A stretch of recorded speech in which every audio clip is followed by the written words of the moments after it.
يا قائد الأعظم الشركة الفلسطيني على البيت، الراب تفليش حماه والعجي متمرد حمود الحموي، العيون إدلب فلسطين. قائد فرقة التيانكسون ولا يا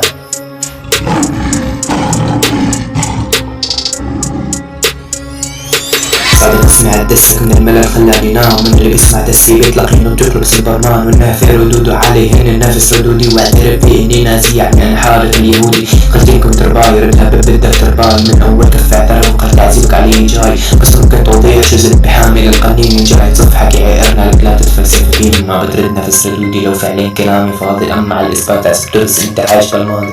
صرت تقولني كلام ما قلته لترقع تخليصك، ما تشوف حماه ببرلين لاني هتحشى بطيزك.